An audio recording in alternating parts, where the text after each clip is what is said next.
നമ്മോടൊപ്പം ഇപ്പോൾ BJP-യുടെ ജില്ലാ പ്രസിഡന്റ് KK അനീഷ് കുമാർ കൂടി ചേരുകയാണ്. അനീഷേട്ടാ, എങ്ങനെയാണ് നമ്മുടെ ഈ ഒരു വിജയത്തിനെ സംബന്ധിച്ച് പറയേണ്ട കാര്യമില്ല, കാരണം പക്ഷേ ഇത്രത്തോളം വിജയം പലപ്പോഴും നിങ്ങൾ പോലും പ്രതീക്ഷിച്ചിട്ടുണ്ടാവില്ല, ഇത്രയധികം വോട്ട് പല ഭാഗങ്ങളിൽ നിന്നായിട്ട്.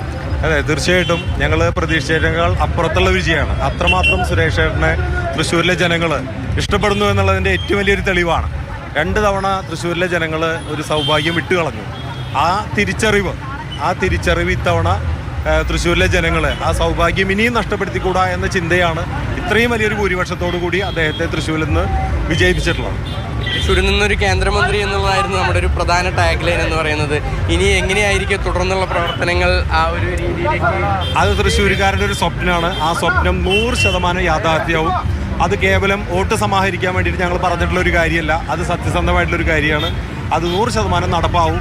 തൃശ്ശൂരിൽ ഒരു വികസന വിപ്ലവം ഉണ്ടാവും എന്നുള്ളത് തന്നെയാണ് ഞങ്ങൾ പ്രതീക്ഷിക്കുന്നത്. കേരളത്തിൽ നിന്ന് ആദ്യമായി താമര വിരിയുന്നു, അതും തൃശ്ശൂരിലാണ്. ആ തൃശ്ശൂരിന്റെ ജില്ലാ പ്രസിഡന്റാണ്. വളരെ സന്തോഷമുള്ള കാര്യമാണ്. വളരെ വർഷങ്ങൾ അത് കേരളത്തിൽ താമര വിരിയാൻ വേണ്ടിയാണ്, വികസനത്തിന്റെ താമരകൾ വിരിയാൻ വേണ്ടിയാണ് ഈ ആരംഭം കുറിച്ചിരിക്കുന്നത്.